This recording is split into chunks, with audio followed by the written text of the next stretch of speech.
하나님의 귀한 은혜와 은총이 우리 안에 가득하시기를 예수님의 이름으로 축원합니다. 이 마음으로요, 앞뒤 옆에 계신 분들과 함께 가장 밝은 웃음으로 참 잘 오셨습니다, 큰 은혜 받으시기 바랍니다 라고 인사하겠습니다. 참 잘 오셨습니다, 큰 은혜 받으시기 바랍니다. 참 잘 오셨습니다, 큰 은혜 받으시기 바랍니다. 이제 서로를 보시고요, 이쪽은 저쪽을, 저쪽은 이쪽을, 그리고 영상으로 예배 들으신 분들도 함께 손을 들며 인사하겠습니다. 참 잘 오셨습니다, 큰 은혜 받으시기 바랍니다. 참 잘 오셨습니다, 큰 은혜 받으시기 바랍니다.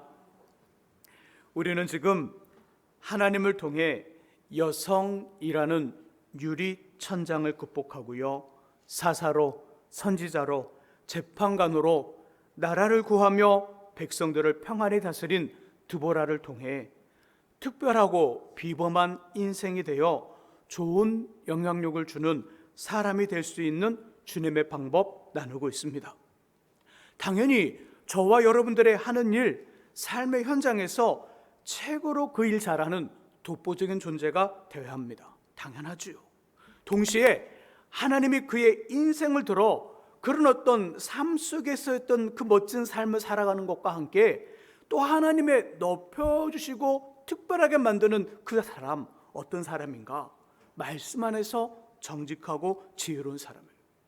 또 깊은 영성을 가진 사람, 그리고 지난주에 한 번 더 다뤘죠. 불리한 상황과 조건을 극복하는 믿음이 있는 사람입니다. 세 가지 이야기를 다뤘고 오늘과 다음 주에는 그 나머지 이야기, 드보라를 통해 보여주는 이야기를 전하고 새로운 주제의 말씀을 준비하여 나누겠습니다. 드보라를 통해 주시는 성공적인 인생과 삶을 위한 주님의 네 번째 방법은요, 마땅히 하나님께 찬양과 영광을 돌리라입니다. 마땅히 주님께 영광과 찬양을 돌리라. 우리 5장 1절의 말씀을 같이 한번 읽어보죠. 5장 1절의 말씀 읽습니다. 이날에 드보라와 아비노함의 아들 바락이 노래하여 이르되 아멘. 사사기 4장과 5장의 이야기는요, 4장에서는 드보라와 바락, 이스라엘과 가나안의 전쟁이 기록되어 있어요. 전쟁이 끝난 다음 5장의 말씀은 5장 1절부터 시작되어서 5장 전체는 그 전쟁에서 이기게 하신 하나님께 드보라와 바락이 찬양과 영광을 돌리는 모습이에요. 1절과 2절 이렇게 표현하죠. 이날에 전쟁이 끝나고 전쟁에서 이긴 날에 드보라와 아비노함의 아들 바락이 노래하여 이르되 찬송하여 이르되 이스라엘의 용솔자들이 용솔하였고 백성이 즐거이 헌신하였으니 여호와를 찬송하라, 하나님을 찬양하라. 5장 전체에는 하나님을 찬양한다는 이야기, 하나님께 노래한다는 이야기가 무려 5번 이상 반복해서 나와요. 이처럼 드보라는 마땅히 하나님께서 받으실 영광과 찬송을 돌렸어요. 우리의 속담에 이런 말이 있어요. 화장실 들어갈 때와 나올 때가 다르다. 화장실 들어갈 때와 나올 때가 다르다. 무슨 말이에요? 자신의 필요와 유익을 위해 온갖 수단과 방법을 동원하여 그것을 성취한 다음에는 언제 그랬냐는 듯 변하는 사람, 언제 그랬냐는 듯 변질되어 행동하여 말할 때 이런 표현을 써요. 그런데 주님과의 관계에서도 이 속담이 적용될 때가 있다는 겁니다. 우리의 삶이 힘들고 어려울 때는요, 우리도 모르게 우리의 마음에 누가 말하지 않아도 아침과 저녁 가리지 않고 울며 불며 매달리게 됩니다. 사람이 그렇잖아요. 저도 그렇고 여러분도 그렇잖아요. 삶이 정말 절박한 상황이 되고 정말 어떤 그 끄트러머리에 서 있다는 그 마음이 들면요, 사람은 저절로 하나님을 찾게 돼 있어요. 절대자를 찾아 간절히 기도할 수밖에 없고 눈물 콧물 흘리며 매달릴 수밖에 없어요. 그때의 심정은 아무리 말로 그런 마음을 가져야 됩니다, 말해도 이렇게 잘 안 되지만 그런 상황이 되면 저절로 그런 마음이 들어요. 이렇게 삶의 문제들을 해결합니다. 어려움을 해결합니다. 응답을 받아요. 문제가 해결되면 마치 언제 그랬냐는 듯이 시치미를 딱 떼며 영광을 가로챌 때 있다는 거예요. 이런 경우, 이런 속담에 해당하지요. 그러므로 문제가 있을 때 어떻게 하느냐, 이것도 중요해요. 이것도 중요하지만 더 중요한 건 문제가 다 해결된 후에 어떻게 하느냐입니다. 사람이 어떤 문제를 만났어요. 그 문제 앞에 어떻게 대처하고 어떻게 행동하는가, 이거 그 사람의 인격과 그 사람의 마음과 그 사람의 신앙과 그 사람의 마음가짐을 보여줘요. 근데 진짜는 언제냐면, 진짜 그 사람의 인격과 그 사람의 믿음과 그 사람의 됨됨이는 언제 나타나냐면, 어려움을 만났을 때가 아니라 그 어려움이 해결된 다음에 나타나는 그의 모습이 진짜라는 거예요. 그것이 진짜 그 사람의 인격이고 그 사람의 됨됨이고 그 사람의 신앙이고 믿음이라는 거예요. 사도행전 12장 20절 이하에 보면요, 헤롯 왕이 등장합니다. 헤롯. 그 사람 두로와 시돈이라는 지역의 사람들을 매우 싫어해요. 당장이라도 그 이스라엘의 한 부분을 다스리는 왕이니까 군사가 있겠죠. 군사를 이 두로와 시돈 지역에 딱 파견해서 그 지역을 딱 정리하면 될 텐데, 두로와 시돈 사람들이 그 황제, 더 다른 더 큰 나라의 그 사람들과 친해요. 그래서 이 헤롯 왕이 건들 수가 없는 거예요. 하친을 청하자. 그래서 자리를 만들고요, 두로와 시돈 사람들, 그 지역의 어떤 지도자들을 초청합니다. 그리고 그 백성들 앞에서 연사를 합니다. 이 말을 들은 사람들, 와, 헤롯 왕이 지금 하는 말은 사람의 소리가 아니다. 우리가 지금까지 알고 있는 헤롯 왕이 아니야. 우와, 이건 신의 소리다라고 그 감탄을 하며 칭찬과 박수를 보냅니다. 이러면 하나님께 영광을 돌려야 돼요. 근데 그 헤롯 왕이 그 영광을 하나님께 돌리지 않고 자신의 영광을 가로챕니다. 그 다음 성경이 뭐라고 표현하냐면 이렇게 표현해요. 이에 주님은 자신의 사자를 보내 치심으로 충이 먹어 죽더라. 헤롯이 하나님께 영광을 돌려야 될 그 영광을 돌리지 않고 자신의 것으로 만들자 하나님은 자신의 사자를 보내 그 충이 먹어 헤롯 왕을 죽게 했더라. 하나님의 것은 하나님께 드려야 돼요. 하나님의 것은 하나님의 것입니다. 하나님께 드려야 돼요. 이것을 꼭 기억할 수 있기를 주 이름으로 축복합니다. 우리 지금 드보라를 통하여 하나님께 마땅히 찬양과 영광을 돌리는 사람, 그 사람을 하나님 높여 사용하시더라, 그 이야기하고 있어요. 그 이야기를 나누는 중 그 첫 번째 아주 중요한 가지 하나를 전했습니다. 하나님 것은 어떻게 하라고요? 하나님께 드리라고요. 예수님 예루살렘에서 예루살렘 올라가실 때 사마리아와 갈릴리 사이를 지나가게 되었어요. 근데 저쪽에서 10명의 남자들이 막 달려와요. 달려오는데 소리를 질러요. 주님, 주님, 주님, 우리를 불쌍히 여겨 주옵소서. 우리를 불쌍히 여겨 주옵소서. 가까이서 보니까 10명 모두 하늘의 벌을 받은 듯 문둥병자 나병이 몸에 들어있어요. 예수님 그들을 긍휼히 여기셔서 이렇게 말씀합니다. 제사장들에게 가 너희 몸을 보이라. 그리고 이들이 가는 중 깨끗이 나았어요. 그 10명 중 한 사람이 예수께 돌아옵니다. 돌아와 자신이 깨끗하게 되었음을 고백하며 하나님께 영광을 돌리고 예수께 감사를 드립니다. 그런데 주님 이상한 질문을 던져요. 돌아온 한 명에게 너 말고 나머지 9명은 어디 있느냐? 너 말고 나머지 9명은 어디 있느냐? 9명 지금 어디 있어요? 일부 때 물어봤더니요, 어떤 분이 집에 갔어요 그러더는 거예요. 충격이었어요. 전 설교를 준비하면서 그런 대답 전혀 예상하지 못했거든요. 이야, 참 대단하다. 지금 9명 어디 갔죠? 집에요. 참 기가 막혔어요. 야, 제 설교보다 더 뛰어난 분이 계시는구나. 자, 지금 9명 어디 있죠? 아무 말도 안 하세요. 지금 9명 어디 갔냐면 방금 전에 예수께서 말씀하셨잖아요. 제사장에 가서 너희 몸을 보이라. 그 말을 듣고 예루살렘 성전에 있는 제사장들을 찾아가고 있어요. 9명이. 이 구약의 율법에 의하면 사람 몸에 피부병이 올라오잖아요.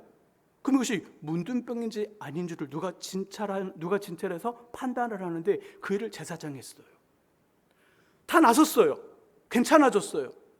그 괜찮아진 것을 누가 판단하냐면 다시 제사장이 그 몸에 볼록 올라왔던 피부에 올랐던 그 병이 딱 사라졌고 깨끗해졌는지 정상인지 아닌지를 제사장이 보고 다시 판단해요. 괜찮아지면 하나님 앞에 감사의 제물을 드려요.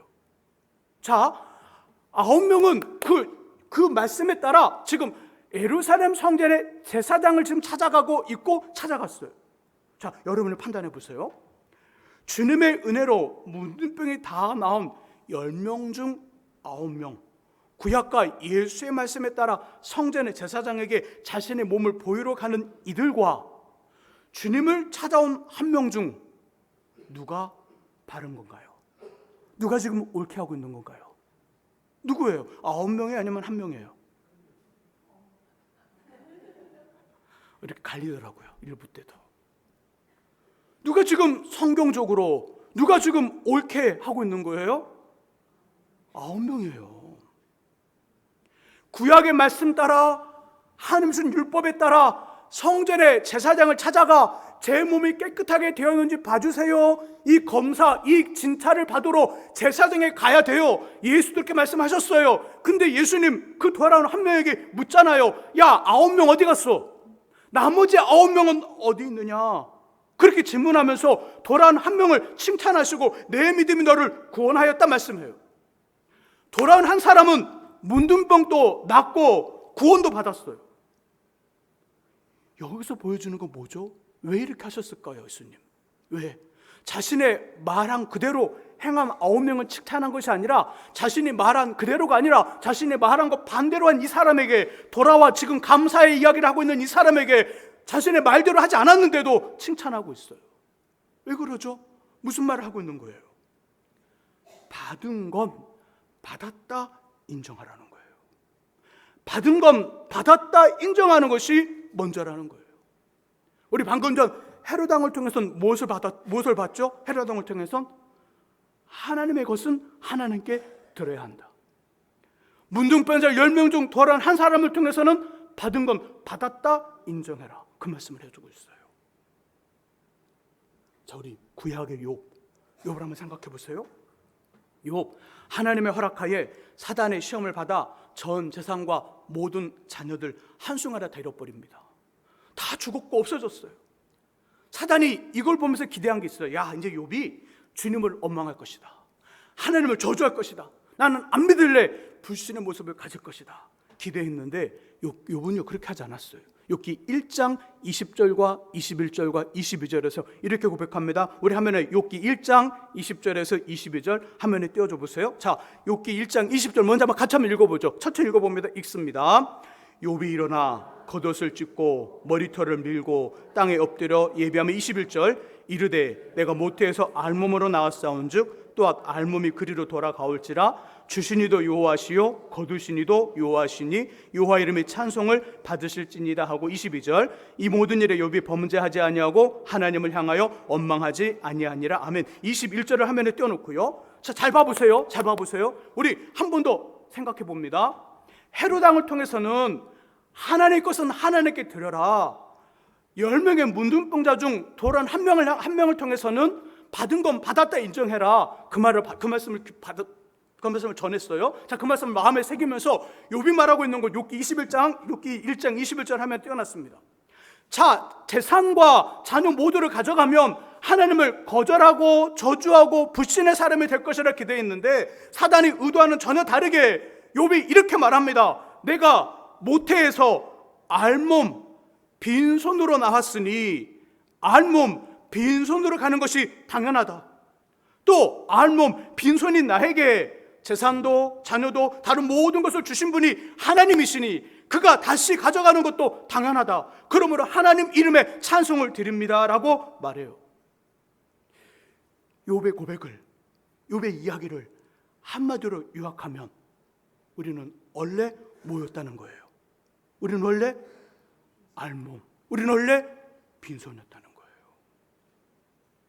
다시 한번 돌려주시고요. 우리는 원래 알몸이고 빈손이었다는 거예요. 알렉산더는요 20살에 마게도니아라는 작은 나라의 왕이 되었어요. 놀랍게도 이 알렉산더는 작은 나라 마게도냐라는 이 작은 나라의 왕이 되어 10년 만에 그리스를 정복합니다. 그리스를 정복할 뿐더러 인도로 넘어가 인도 북서부를 다 점령해요. 이 알렉산더를 통하여 이 그리스 문화, 헬레니즘 문화가 유럽 전역으로 쫙 퍼졌어요. 엄청난 사람입니다. 엄청난 사람. 근데 그가 임종을 앞두고 자신의 부하에게 이런 유언을 남겼어요. 내가 죽거든 내 시체가 누워있는 관 양쪽에다가 크게 구멍을 뚫어라. 그리고 뚫린 구멍 밖으로 내 양손을 누구나 볼 수 있도록 밖으로 내놓아라. 자, 그림 그려져요. 자, 알렉산더가 지금 관에 누워 있습니다. 그리고 윗부분 상단에 위쪽으로 구멍 2개가 뚫렸는데 알렉산더 두 손이 나왔어요.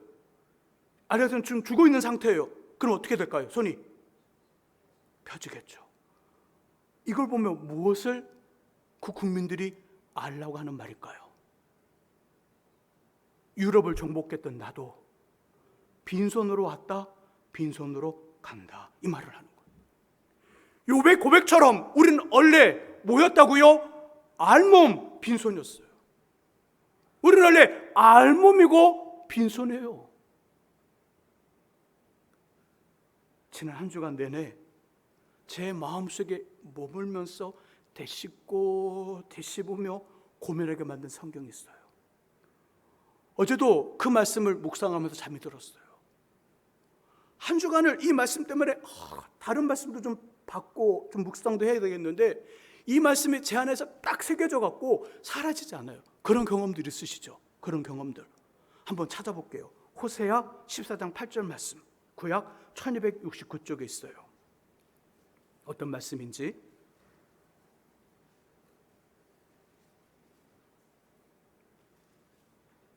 호세아 14장 8절, 구약 1269쪽에 있습니다. 찾으신 분들은 성경을 보시고요. 아직 찾지 못하신 분은 화면을 보면서 함께 읽어봅니다. 자, 읽습니다.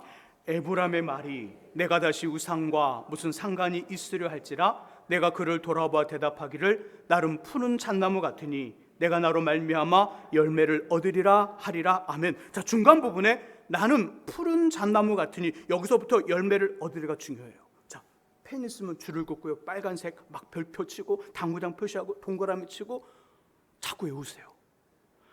하루에 2-3번씩 암송하면 이 말씀 속에 담긴 놀라운 은혜가 있어요. 나름 푸른 잣나무 같으니 내가 나로 말미암아 열매를 얻으리라. 이 말씀이 신약에 어디에 연결될까요? 요한복음 15장과 연결이 되는 거예요. 자, 여기서 나는 푸른 잣나무 같으니 나는 누구죠? 나가 아니에요. 나는 누구예요? 하나님.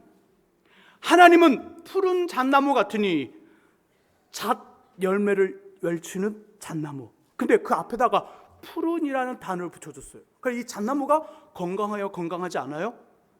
튼튼하지 않아요? 열매를 많이 맺히는 나무예요? 열매를 작게 맺히는 나무예요? 많이 맺히는 나무예요. 하나님은 푸른 잣나무요. 우리는 우리의 열매는 누구를 통해서? 그 나무 대신은 하나님을 통해서 열매를 얻으리라. 이 말씀하는 거예요. 와, 호세아에 이런 말씀이 있었나? 호세아 딱 생각하면 어떤 마음이 드세요? 호세아 하면 음란한 여인을 취하였다가 다시 그 여인이 도망치자 하나님이 또 돈 주고 다시 그 여인을 데려오라고 그랬지. 호세아 이 선지자, 너 이 선지자. 호세아 유아를 알자, 힘써 유아를 알자. 그 말씀. 근데 호세아 14장 8절에 이 말씀이 있어요. 나는 하나님 푸른 잣나무 같으니 너가 나로 말미암아 열매를 얻으리라. 두보라를 통해 하나님께 마땅한 찬양과 영광을 돌리는 사람, 그 사람을 하나님이 사용하시더라. 높이 비범하게 특별하게 사용하시더라. 좋은 영향력을 주는 사람이 되게 하시더라. 이 말씀을 나눴고 그 두보라의 모습을 통하여 이야기할 때 지금 헤롯 왕을 통해서는 하나님 것은 하나님께 드리라. 돌아온 한 명, 문둥병자 그 병자 중 돌아온 한 명을 통해서는 받은 건 받았다 인정해라. 그 말씀을 주시고 욥은 너희는 원래 알몸이다, 빈손이다 말해요. 호세아 말씀에 봤더니 빈손, 알몸인 제가 삶의 인생의 열매를 거둬요. 어떻게? 그 방법이 뭐죠? 그 방법이 뭐예요? 나는 푸른 잣나무 같으니 내가 나로 말미암아 열매를 얻으리라. 빈손 알몸인 제가 열매를 얻을 수 있는 방법, 삶의 열매, 인생의 열매를 얻을 수 있는 방법은 뭐라고요? 푸른 잣나무 되시는 하나님을 통해서 제 인생의 열매가 맺혀진다는 거예요. 제 삶의 열매가 맺혀진다는 거예요. 우리는 원래 빈몸, 빈손, 알몸했어요. 매우 보잘것 없고요. 가난했는데 지금은 어때요? 괜찮은 직장을 가지고 있어요. 괜찮은 직장에서 공부도 꽤 했고요. 나름대로 멋져요. 건강도 있고요. 어디에 가서 누구를 만나도 마음에 있는 것들을 말할 수 있어요. 마음에 있는 것들을 말하더라. 우리에게 뭐가 있다는 거예요? 여유가 있다는 거예요. 여유가. 우리 마음에 여유가 없고요. 바쁘고 복잡하고 뭔가 생각들이 정리가 안 되면 누구를 만나도 나 이야기를 할 수가 없어요.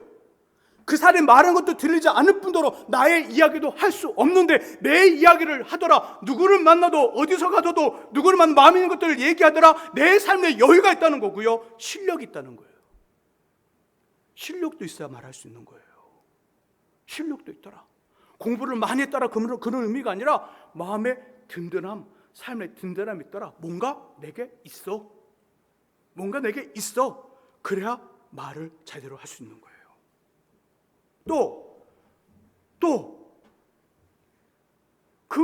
오늘은 실패하고 잘 안 되었어도 너무 낙심하지 않고 다시 도전하여 다음에는 삶의 정점을 찍을 수 있는 것 어떻게 된다는 거예요. 이렇게 삶의 여유와 삶의 어떤 능력이 생겼습니다. 이런 삶을 살게 되었어요. 그리고 오늘은 실패하고 잘 안 되어도 다시 도전하여 다시 일어나 내일에는 삶의 정점을 찍을 수 있는 방법 뭐라고요? 당연히 우리의 노력과 애씀과 우리의 힘씀과 고생 있었지요. 그리고 있어야 합니다. 그렇게 되기까지 고생했어요. 그렇게 되려면 고생해야 돼요. 하지만 성경은 이것보다 먼저 잣나무 되시는 하나님이 우리의 인생의 열매를 주셔야 된다 말씀하고 주셨다고 이야기해요. 푸른 잣나무 되신 하나님이 우리 인생 속에 열매를 주셨기에 빈몸 알몸인 너희가 그렇게 되었다, 잘 되었다 말씀하고 우리 인생에 앞으로도 잘 되려면 푸른 잣나무 되신 하나님이 우리 인생 속에 열매를 주셔야 된다고 이야기하고 있다는 거예요. 이 사실을 인정하고 기억하여 고개를 끄덕끄덕하는 것이 하나님을 찬양하는 거예요. 주님께 영광을 돌리는 거예요.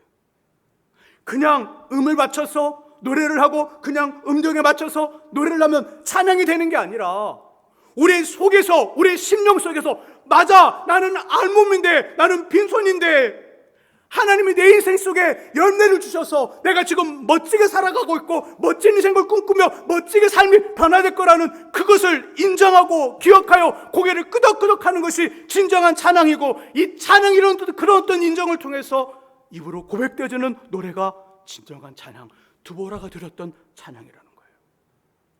본문의 드보라는 빈손, 알몸, 아무것도 없는 깨벗고 태어났으나 생각지도 못한 사사가 되었고요.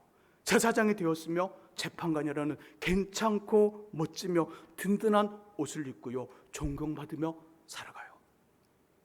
상상도 못했는데 10,000명의 군사가 생겼고요. 그 군사 10,000명으로 10배 이상 강한 가나안 군대를 기적적으로 이겼습니다. 이 모든 것을 하나님이 하신 거예요. 이것을 인정하고 기억하여 고백하는 것이 뭐라고요? 찬양이라고요. 이 찬양을 받으시는 하나님, 이 찬양을 드리는 사람을 하나님이 높이시고 그 사람을 정말로 기가 막힌 인생 되게 하신다는 거예요. 저희 집 제 방에는, 그리고 제가 이렇게 모으는 어떤 그 제 서랍장에는요, 낡은 앨범이 있어요. 낡은 앨범. 그 앨범에는 제 어린 적 몇 장 안 되는 사진과 함께 저의 어떤 그 성장 스토리, 초등학교, 국민학교, 중학교, 고등학교, 신학교 다닐 때 찍은 사진들, 청년 활동하면서 찍은 사진들, 그 사진들이 쫙 있어요. 자주 보지 않지만 자주자주 보지 않지만 아주 가끔씩 한 번은 봐요. 근데 그 첫 번째 앨범의 한 앞부분에는요, 다른 모든 사람들에게 공개하기 부끄러운 사진 하나가 있어요. 제 아주 어릴 적 사진인데 공개하면 너무 부끄러워서 공개하지 못해요. 한 100일 정도 됐을까요? 어떤 사진일까요? 100일 정도. 그죠? 지금 입을 벌려서 이렇게 무슨 말씀 하시는 분들은 다 좀 연세가 있으신 분들이에요. 근데 저 무슨 사진이야 도대체? 어떤 사진이 저러지? 그러면 젊은 사람들이에요. 그 사진이 있어요. 그 사진. 그 당시에 어머니 아버지들은 아마 그렇게 사진을 찍으면서 야, 너가 지금 100일간 건강했다, 그러니까 앞으로도 더 건강해, 그런 의미로 깨벗겨서 사진 찍은 것 같아요. 근데 이 사진이요, 성경적으로 신앙적으로 진리예요.